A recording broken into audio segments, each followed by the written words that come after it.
I do not have.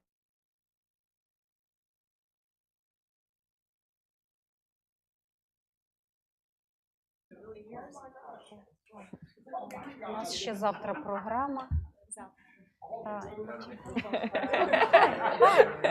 Happy birthday.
We're still figuring out how to use this new space, so I'm realizing that that door should probably be closed and that one open as we get the event underway.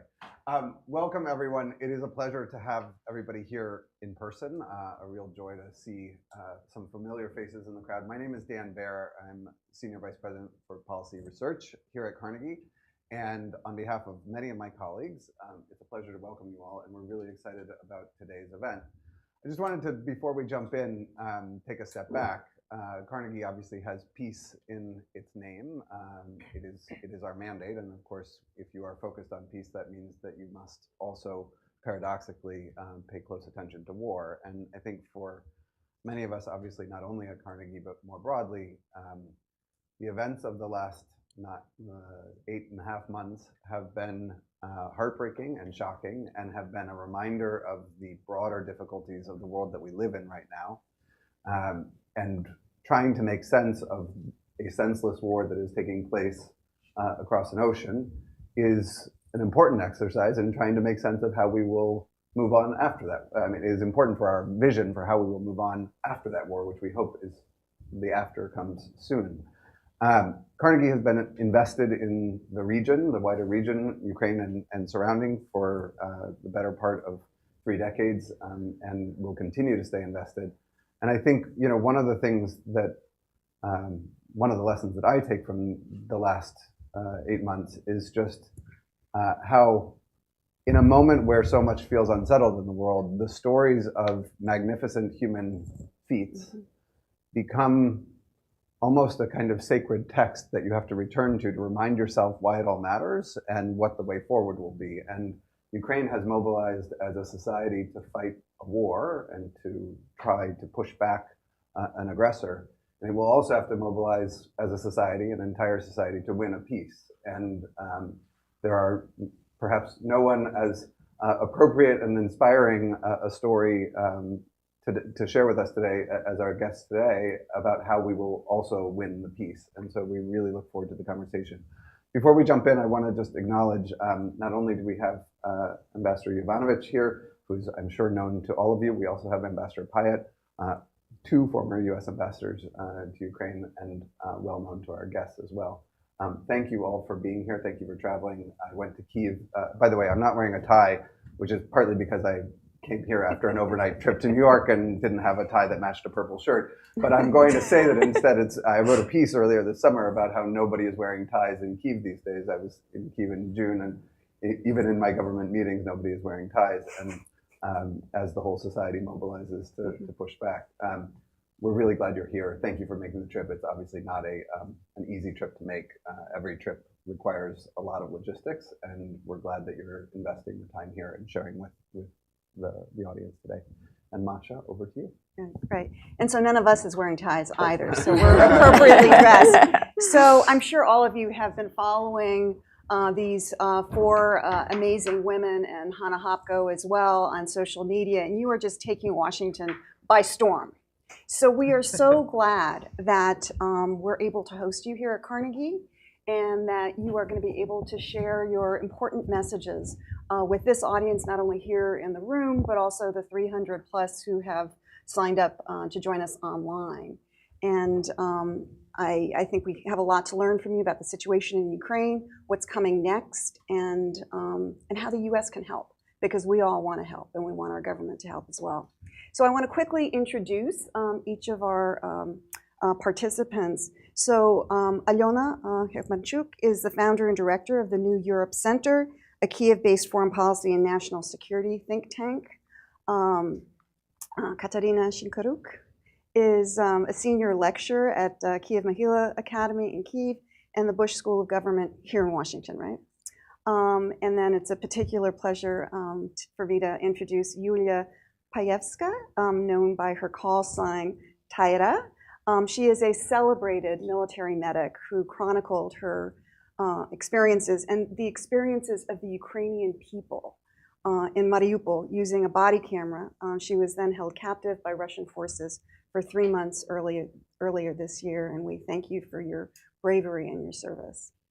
And then finally, Elena Halushka is a board member of ANTAC, the Anti-Corruption Action Center, which I'm sure is familiar to everybody in this audience, and the co-founder of the International Center for Ukrainian Victory. And I love the sound of that name, because that's what this is all about. So I want to jump right into it, because we don't have a lot of time. Alyona, if I could turn to you first. You are here advocating on behalf of Ukraine. What's your core message? Our core message actually is today we think, and we are strongly convinced, it's the right moment not just to stand with Ukraine, but today is the right time to win with Ukraine. And that is our main appeal. And actually we brought a list of Ukraine's needs, because we think that now is a perfect momentum with a counteroffensive, quite successful counteroffensive, to make a real breakthrough on the battlefield. And we unfortunately cannot afford any interruptions in our counteroffensive operation. But for this, we also need an uninterrupted flow of weapons, including the US weapons, but also European weapons and some other weapons which we need, including like ammunition, air defense system, because we still don't have any Western type of air defense system, more HIMARS. You perfectly know that HIMARS actually was a sort of game changer on the battlefield, and now we need more. So we have to push Russians back until the winter comes as much as we can. And of course, you know, for me personally, it's not very comfortable to come to Washington or to some European capitals and ask for weapons again and again. And I'm not even a military expert. But, you know, we are waging an existential war. Yes. It's life or death war for Ukraine.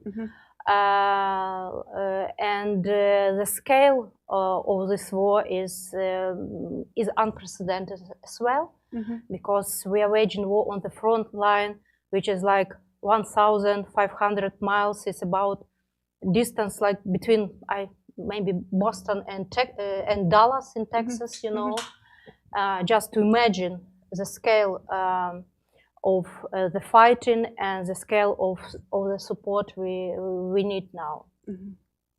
Yeah. So, Taira, if I could turn to you, I wanted to ask you, so we've all been galvanized, I think, by the advances in the east of Ukraine and in the Kharkiv region over the last week or so. Is this a turning point, do you think, in the war? And what do you think Russia's reaction will be? I mean, we're already seeing some reactions from Russia, but over the longer term. Чи це поворотний момент? Да, я зрозуміла. Вибачаю, що я не розмовляю англійською, поки що я розумію. Я навчаюсь. I will be, it is my honor to translate Tyra. I'm very sorry, I'm not a professional interpreter, so do not judge me too strict. But Tyra is understanding English well, but she is still practicing to speak it. Я не сьогодні, за пару днів буде ровно 3 місяці, як мене поміняли, як я вийшла з російського полону. In a few days, there will be 3 months as I was swapped and I left Russian captivity. І це був жахливий досвід, котрого я нікому не побажаю, але відмовлятись від нього я теж не хочу. It was an absolutely horrible experience, which I would never wish to anybody, but I'm also accepting it. Я не хочу від нього відмовлятись I через те, won't що я refuse it. вважаю це надзвичайно дорогоцінним, дізнатись, на що ти здатний. I won't refuse it because I think that it is very precious and valuable to basically understand what you are capable of. Так само і наша армія, і наш народ. Це жахливо, це надзвичайно важко. Ми несемо втрати кожного дня. Я не жартую, кожного Божого дня гинуть мої побратими, мої люди, яких я знаю особисто. Same with our army. We are having huge losses every day, literally every day. We are losing the best people. My comrades, friends are dying. Люди, яких я знаю особисто. People whom I know personally. А також є мої друзі, мої побратими і посестри, які є досі у в'язниці. There are also my friends, my comrades who are still in captivity. Але ми змінюємось, звичайно, завдяки цьому досвіду. But this experience also changes us. Якщо ти вмієш проаналізувати, ти виносиш ідею, що насправді ти набагато сильніше, ніж тобі здавалося. So if you can analyze, you will basically understand the idea that in reality you are much more stronger than you would have thought. Так, із цією війною. Так, я думаю, що це переломний момент. Same is actually with this war. Yes, I do think that this is a turning point. Чесно кажучи, ми самі не очікували такого блискучого результату. Тобто всі думали, що це буде круто, але це просто фантастика. So to be frank, even we did not expect such a brilliant result. So we knew that it's gonna be cool, but that cool. Тобто ми набагато сильніші, аніж нам здавалося. Meaning that we are much stronger than we would have thought.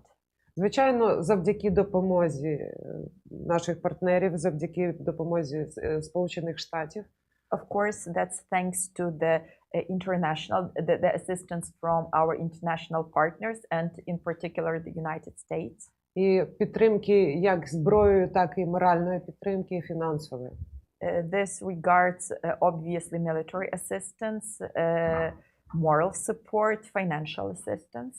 Тому що без цього ми б закінчились набагато раніше, ніж почалась ця операція. Because without it we would fall and earlier than this counteroffensive has started. Тож очікуємо подальших дій Збройних сил.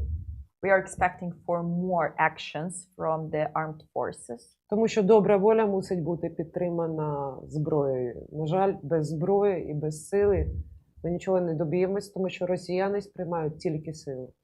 But the goodwill has to be supported and backed by weapons, by arms, because we understand that Russians do not understand anything except from the strength and power. Так, я думаю, це переломний момент, бо психологічно вони вже зламані. I do think that this is the turning point because psychologically they are already crushed. Своєю брехнею в своїх СМІ вони намагаються якось це обілити, назвати інакше, але це вже перемога.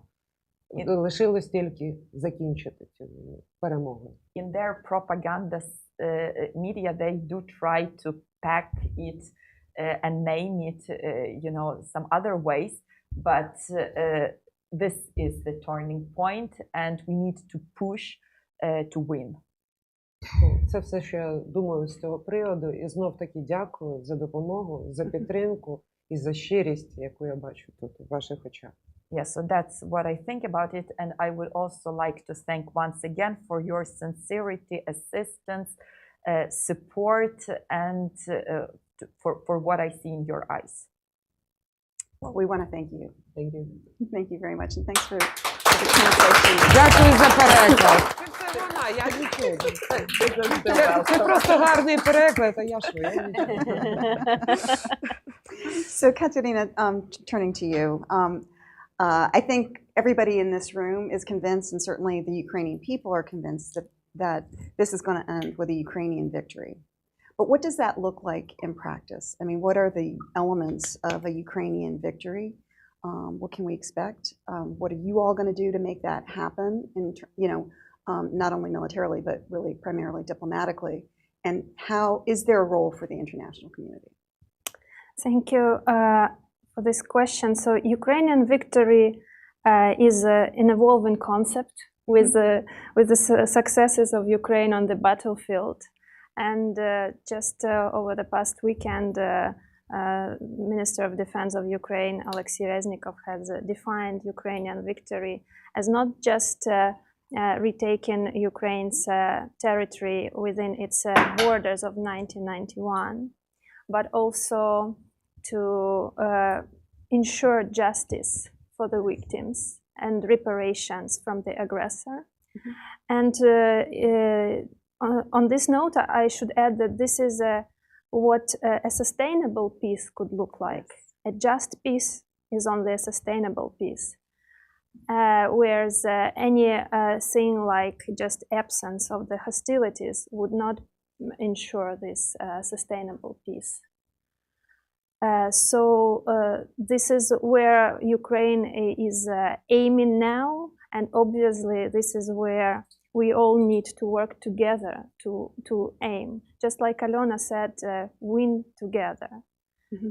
And I think what is important for the international community is to, including in Washington, D.C., is to start actually socialize this idea of how Ukraine's victory will be implemented. Mm-hmm. And what it would look like in terms of Russians, reparations, bringing perpetrators and war criminals to justice in more practical terms. Mm-hmm. This is what I think is an important thinking ahead for victory and preparing foundations for that once it happens. Yeah. So the question of accountability, which is, I think, so important, since if there's a lack of accountability, it's basically an invitation for any dictator to do the same again. Do you have, I appreciate your comment about we in Washington needing to socialize this idea, but do you have thoughts at this point about what that might look like? I'm hearing that maybe there might be, maybe some in the Ukrainian government are thinking about advocating for a special commission, particularly for accountability in this war of Russia's choice. Well, Ukraine is working hard on gathering all the evidence, including by the efforts of all human rights activists and experts. Ukraine is working with the international institutions like International Criminal Court of Justice, and so I think this is where Ukraine will need international support, also at the UN level, but basically at the level of J7 as we understand it as well. Mm-hmm. Also, obviously, there is a question of accepting this scenario of Ukraine's victory in political terms, which may sound like more acceptable in this audience, but still problematic in some other audiences, which also have an important say in this process. Yeah, a little bit earlier we heard somebody say that there are some who want Ukraine to be victorious, want Ukraine to win, but don't want Russia to lose. And so how exactly does one square that circle? Yeah, that's kind of a tricky thing. And here I would just add one more point about behavioral change, which as we see, and I would echo Tyra here, behavioral change for Russia unfortunately is not something possible only like through any other means except imposed on battlefield. Mm-hmm. So this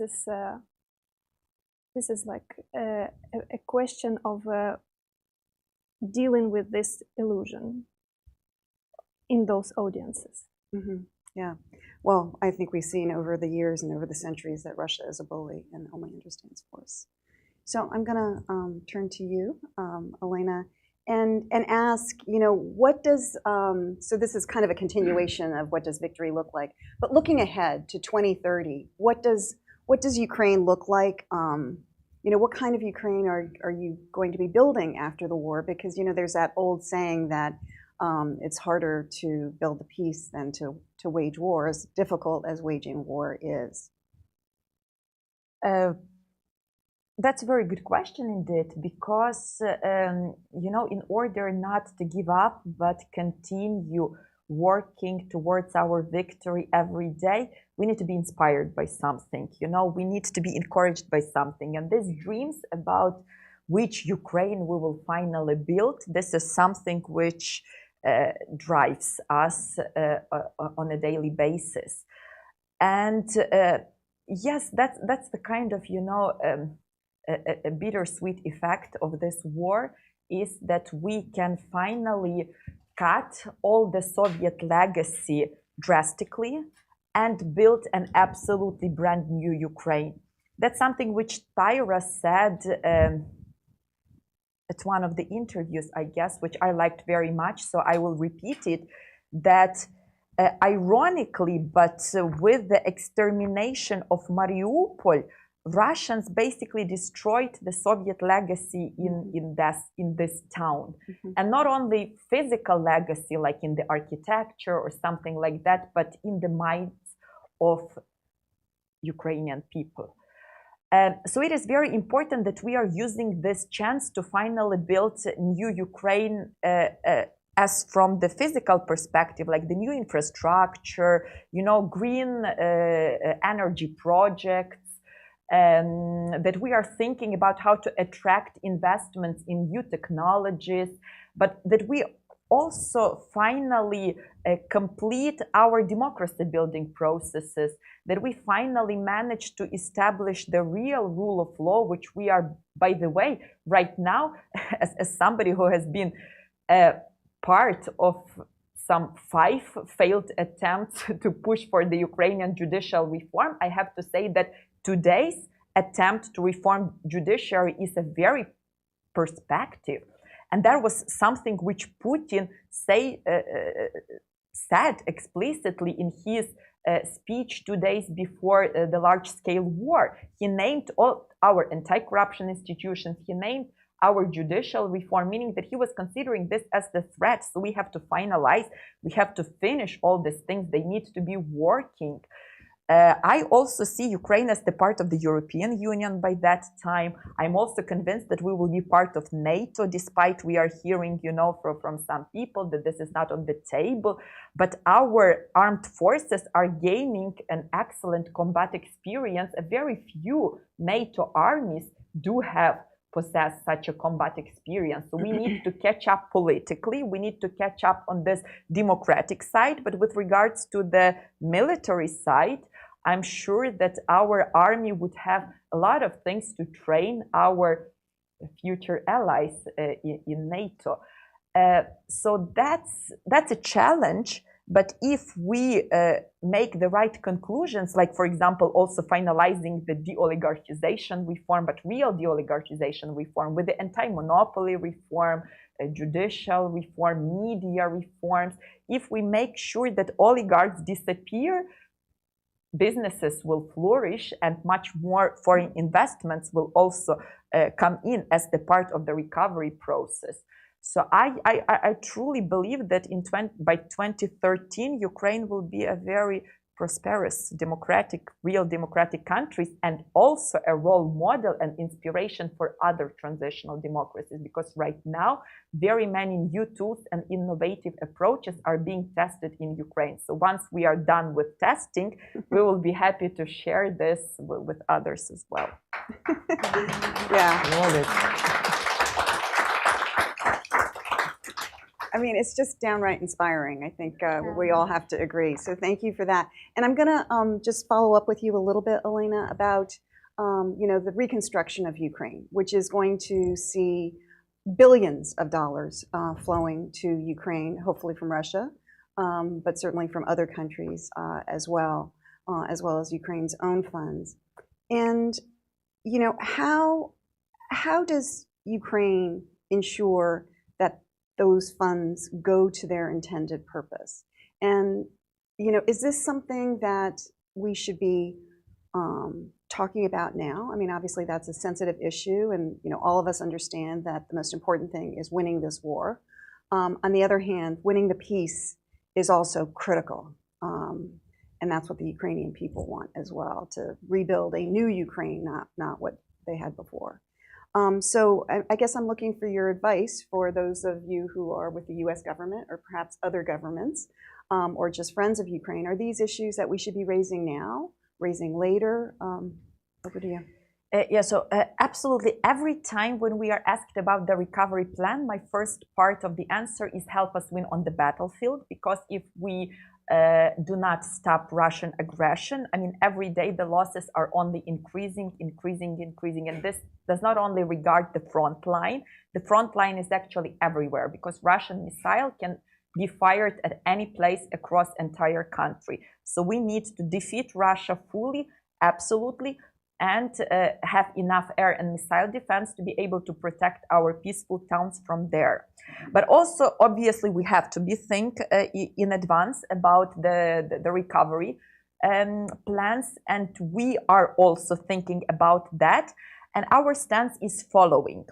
Again, as I said in the previous answer, I'm very optimistic with regards to the Ukrainian future, because we as the civil society have just received a very powerful tool for reform advocacy, which is EU candidate status and the EU accession process.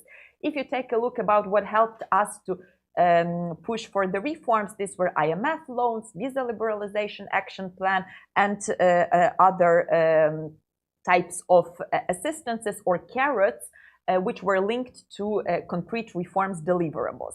So EU accession process, I mean, EU accession is supported by 92% of Ukrainians. I mean, there are only two other things which have higher level of mobilization and support among Ukrainian society. The first is that Ukraine will win this war, and the second is that Putin is a very bad guy. And the third thing is Ukrainian support towards the European Union. This gives us a super powerful leverage to advocate and make sure that these reforms are done. But this is years. We have to be aware that the SBU reform, for example, to make sure that it is deprived security service of Ukraine, which is counterintelligence agency, but which still does law enforcement.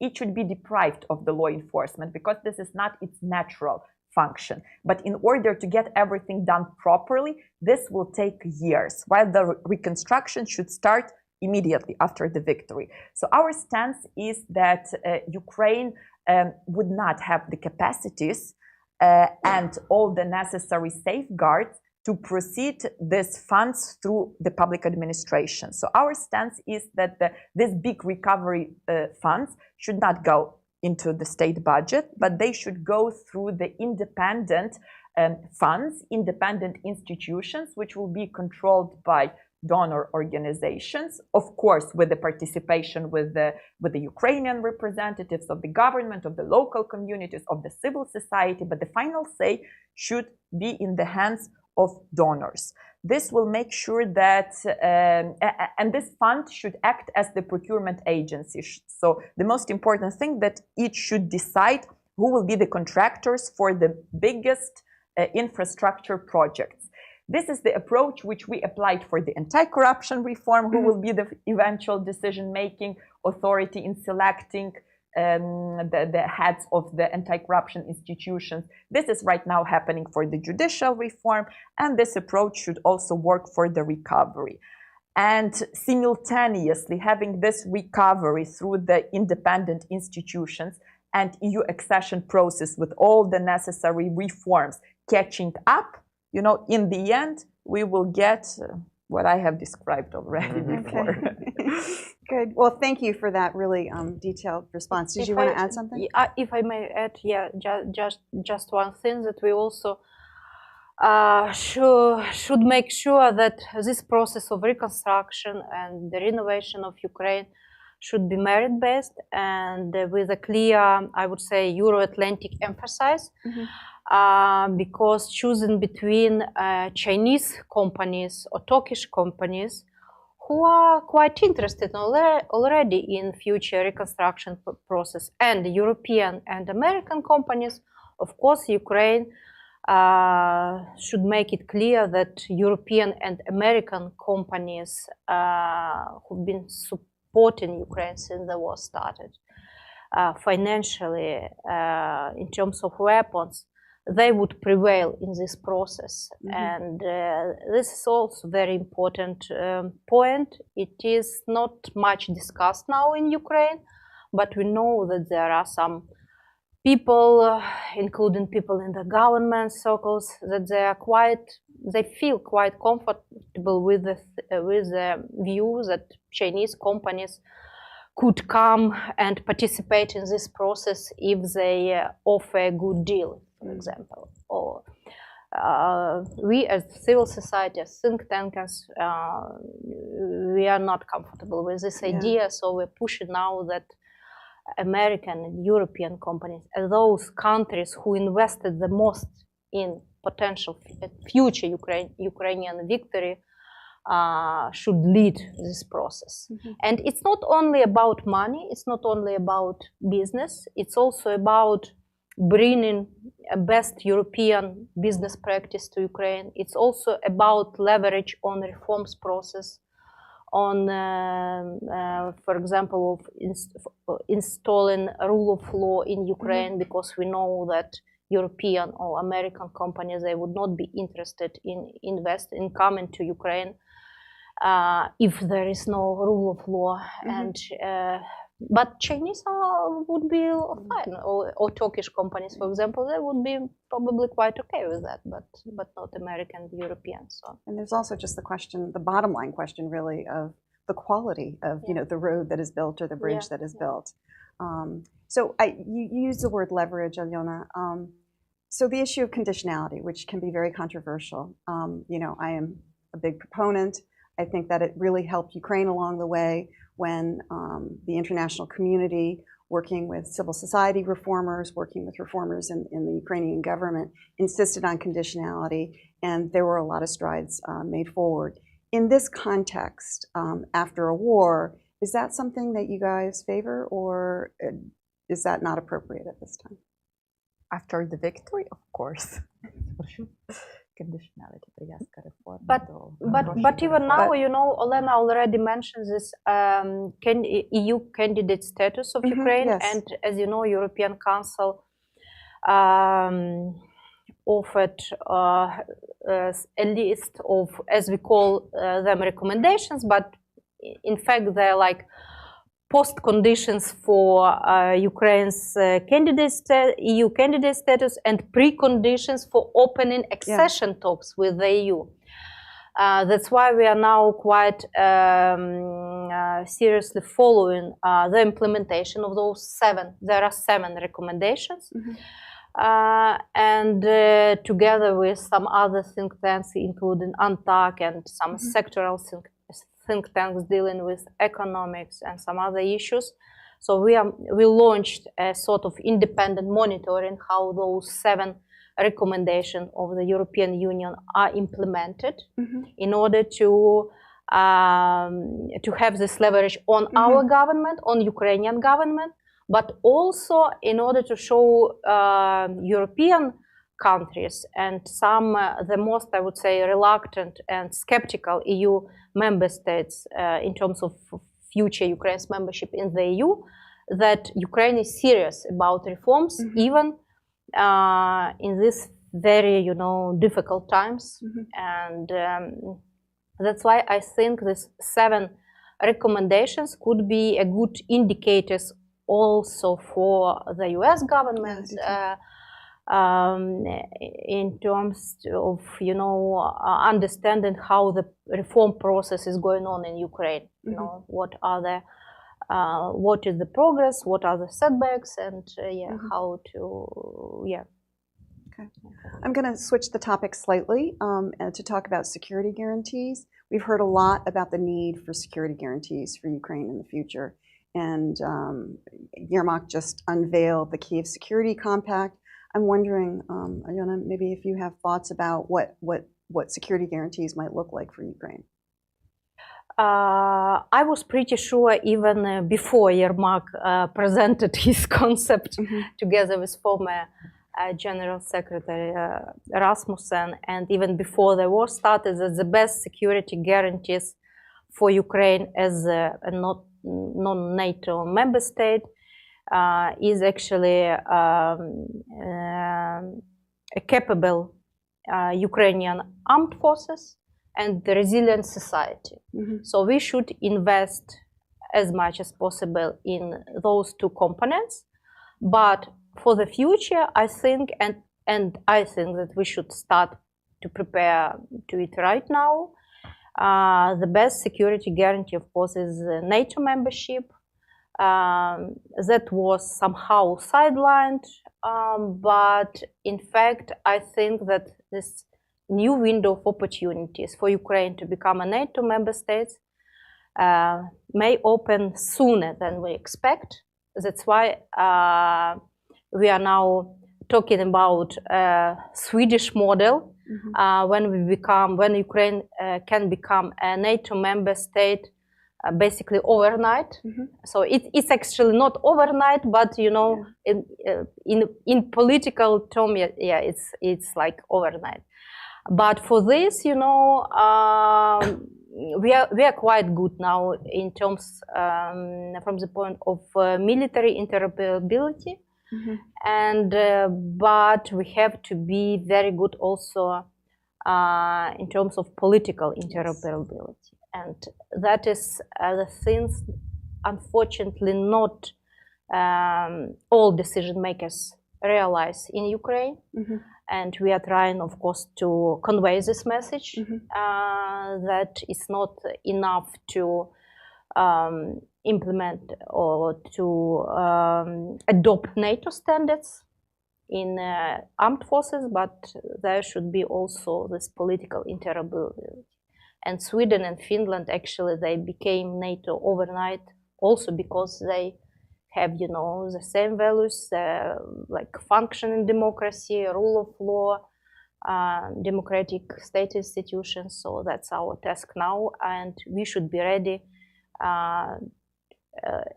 to become a NATO member state, a state like as this new historical window of opportunity opens for Ukraine. Yeah.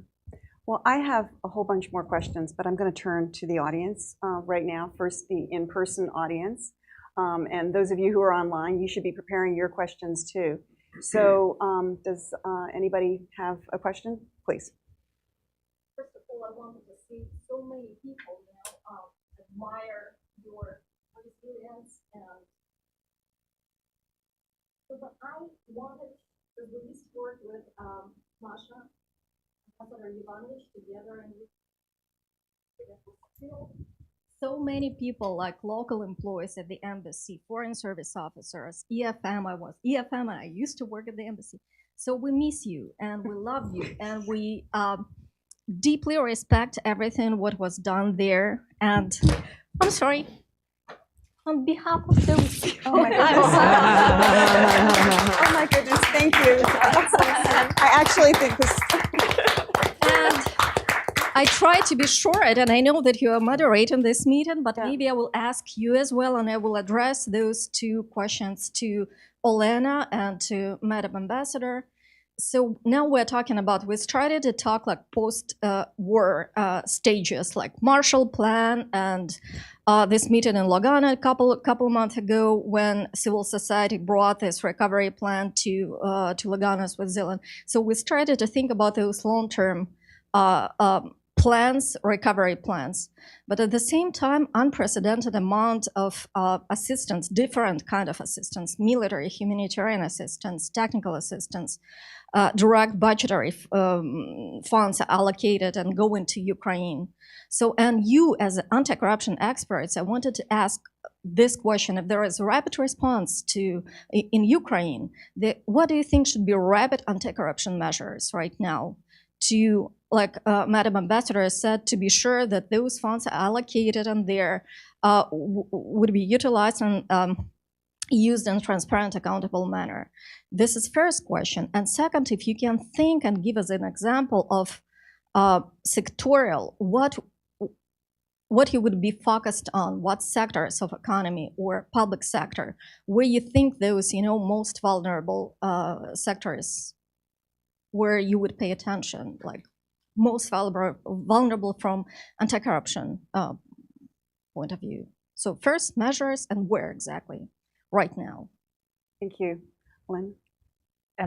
First of all, I would like to say that we absolutely support the stance which was voiced by your former colleagues, and we as Ukrainian civil society really, really admire what you were doing in Ukraine, and we were extremely grateful to you for that, and we continue to be big fans of you, and thanks for that. Answering your question on the anti-corruption,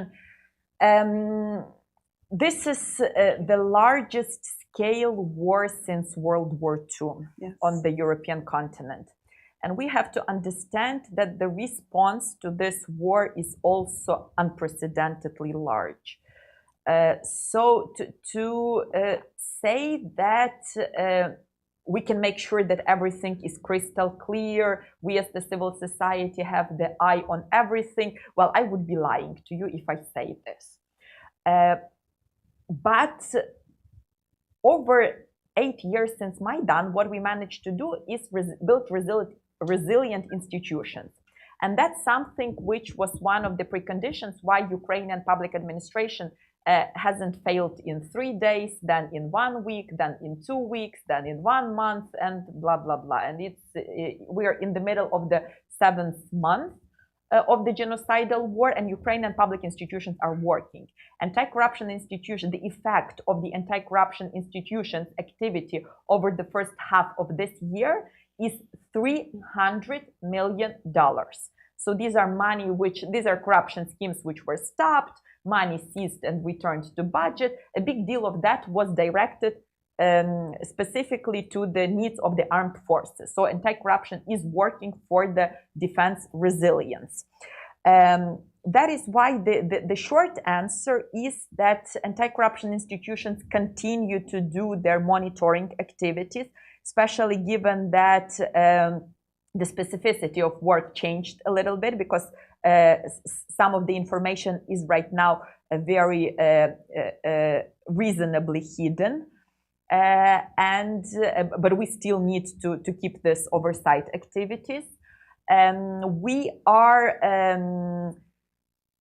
advocating for the necessary transparency, but taking into account that we are at the wartime, so we cannot be as transparent as we were before, but we cannot allow the malign forces to be misusing the war for their corrupt deeds. So it's very tricky, to balance all these things and to keep them into account. We have anti-corruption institutions who are doing very good and who are also continue working as they were. We fortunately have very good reform-minded people inside the government.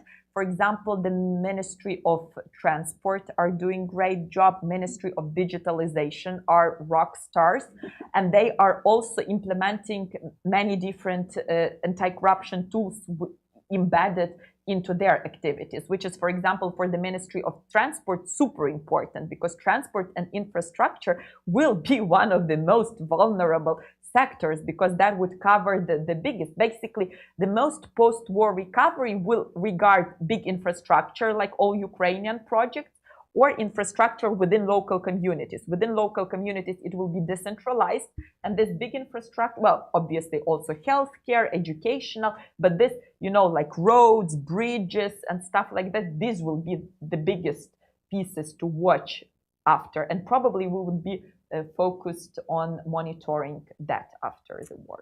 Thank you very much. Anybody else with questions? And if I could ask people to identify themselves and to keep your question short. Thank you. Please go ahead. Matthew Murray, I teach at Columbia and I do project work in Columbia. And my question to you is, as representatives of civil society, how are you conceiving of the moment when it comes of using the victory and the legitimacy that it will have imparted for your government, for your people, to in effect create a new social contract between the government and people of Ukraine? Because the focus of the recovery and reconstruction will have to be on how it will be citizen-led and structured. And so I'm just curious as to whether you see that there will be this moment and how it can be captured. Can I ask Katerina? Yes. So thank you for the question. It is my pleasure to say that the Kyiv-Mohyla University, which I am representing here, is a part of this big discussion alongside with the Ukrainian Catholic University. These are like two major intellectual centers that assemble opinion leaders, thinkers, experts, civil society representatives currently in this big conversation about the social contract after Ukraine's victory. And so there's been a number of roundtables, discussions on this. And obviously, the whole idea is to first to see how the society could capitalize on the victory, how to multiply the capital gained in the victory. And also, I should say that there is clearly an increase in social trust currently, and including even like as what I'm hearing from Elena as anti-corruption activist is different what we were hearing from her like a year ago maybe. And this is also a very illustrative of how the trust has been increasing, which is again a very important thing, and to keep it and to build upon it following Ukraine's victory. So to bottom line, the process is ongoing, the discussion is very vibrant, and it is important to keep it going in that direction. Just a short remark on that. Even now, we are witnessing a decreased level of tolerance toward corrupted people, And I think that even if after the war, some of the old problems will reemerge, they will reemerge in totally different contexts, with different implications and with totally different perception from the society, because society and Ukrainians are paying such a huge price, human price, that they would never accept like people who would be just, stealing their money from their pockets, as an example, or something like that. So it's quite obvious that there could be a new social contract, and this social contract would serve for better Ukraine, European Ukraine, Thank you. Thank you. Do we have any online questions? We do. So this is a question that comes from online. From your perspectives, is there any fear that any economic link or dependency on Russia, particularly regarding the transit of natural gas or oil from the EU through Ukraine, could complicate the conflict in the upcoming months? So a gas question. I may. Actually, one of the reasons why we campaigned that much against both Nord Streams, Nord Stream 1 and Nord Stream 2, was that Ukrainian gas transmission system was one of the biggest physical deterrences for this war to start. And if you assess when Putin started this war, it was while he was, while the process of the certification of the Nord Stream, while the construction of the Nord Stream 2 was already finished, and there was the process of the certification, and there was very clear message from German government that this certification will go on despite the outcry of Ukraine. And that is why I would say that it's absolutely vice versa. As long as there is gas transit through Ukrainian gas transmission system, this is the deterrence for Russian destruction of the critical infrastructure. Because right now they are specifically targeting gas transmission system, but not this main which brings gas to Europe, but these smaller ones which are bringing gas to Ukrainian households and to Ukrainian towns, because they do not touch this main pipeline. They are targeting thermal power plants. Take a look what they have done to the Zaporizhzhia nuclear power plant. I mean, I'm terrified because everybody is so focused on the possible nuclear accident that people do not understand that they have just cut the source of 25% of generation of electricity for Ukraine. How can we survive through winter without 1/4 of Ukrainian electricity generation? So they are using energy as the weapon, and this gas transit is one of the last deterrences which we have to make sure that this critical infrastructure can be protected at least somehow. So we need air and missile defense. We need C-RAMS systems, the one which were used in Iraq and in Afghanistan to defend Kabul airport. We need to put this is tactical air and missile defense. We need to put it about the critical energy infrastructure objects to make sure that they are defended from Russian missiles. Thank you. Thank you. So we have time for one more online question, a short one and a short answer. Okay, so this question comes from Daniela Liberatore on YouTube. What will the role of the younger generation, so people in their 20s in Ukraine, be? What do you think will be the main consequence of this war on that generation? Who wants to take that one?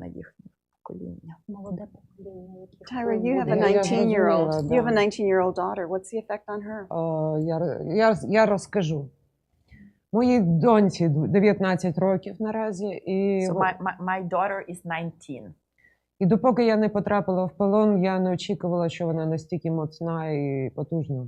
And before I was captured, I didn't even know that she is such a brave and resilient. А вона завжди була дуже класною, дуже щирою людиною для мене. Я її сприймала як доньку, як дитину. She was always very cool and very nice for me, but I perceived her as the girl, as my child. Але коли я потрапила в полон, вона одягла обладунки воїна, взяла меч і пішла на війну добивати маму з полону. But when I was captured, she basically won her gear, took the sword, yes, and went on her battlefield to release Tyra. І я бачу, як зараз з нами, тобто вже такими підстаркуватими бійцями на фронті. And I see how with us, young in the soul, servicemen on the front line, в окопах. Who are in the trenches. Б'ються 18-20-літні хлопці, дівчата. So next to the representatives of our generation, we see 18-20-year-old youngsters in the trenches.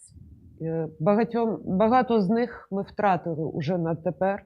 Many of them we have already lost. І кілька моїх друзів загинули у мене на руках. Саме цього віку. And a few of my friends of this age died in my hands. Я бачила, як вони помирали, і я можу вам сказати, що вони ні про що не жалкували. I saw them dying, and I can tell you that they were not pardoning. And they were not regretting for anything. Вони були абсолютно щиро горді тим, що вони захищають своїх батьків, братів, сестер, свою батьківщину. They were absolutely proud that they were defending their parents, their brothers, sisters, and their homeland. І оці діти надихають мене продовжувати боротьбу. And these kids are inspiring me to continue fighting. Я трошки втомилась, якщо чесно. I'm tired, to be frank. Трошки. A little bit.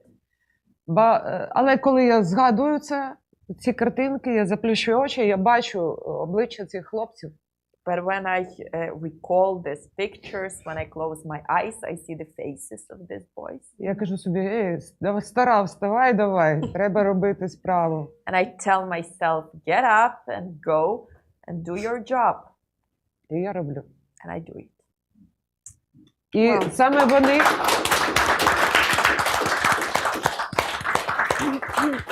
саме вони, ті, хто переживуть цю війну, будуть відбудовувати цю країну і відбудовувати цілий світ. And these very youngsters who will survive this war, they will do the reconstruction of our country and they will rebuild entire world. Чому цілий світ? Бо цілий світ змінюється, іде третя світова. Why entire world? Because entire world is changing. It's already the World War III. І дай Бог, щоб вона закінчилась перемогою в Україні і не пішла далі. And let it end with the victory on the territory of Ukraine and it not spreading further. І ваші діти, і діти європейських батьків, щоб не знали цього горя. And that your kids and the kids of the European parents are not living through this sorrow. І щоб їх однолітки не брали зброю до рук. Це моя мрія. And their peers are not taking the weapons, taking up arms. This is my dream. Thank you. Thank you for those really moving comments, which have brought me to tears. I think Tyra is giving us a little window into the challenges in Ukraine, the sorrow that people have, but also the resilience and the future of Ukraine, which is Ukrainian children, Ukrainian teenagers, Ukrainian youth. When I was in Ukraine over the weekend, what I saw was a completely mobilized society. Everybody was doing their part, just as you are doing your part here to advocate for Ukraine and Ukrainian needs. And I have to say, it's just very, very moving. And I think this is why Ukraine will prevail. Yes. And so I'm going to quote former Secretary of State Colin Powell, because I think you guys exemplify the spirit of not only resilience, but optimism. And he always used to tell us that optimism is a force multiplier. And I think that's what we see on this stage, that Ukraine will prevail because you believe you will win and you will win. So I hope you'll join me in giving this great team a standing ovation.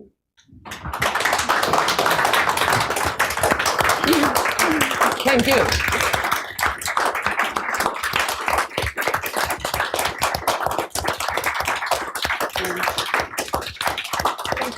Thank you for coming. And I'd like to thank all of you for coming, and folks online, thank you for dialing in and tuning in. Look forward to doing something like this again in the future. Thank you. Thank you. Thank you, sir. Слава Україні. Героям Yeah. слава! Thank you.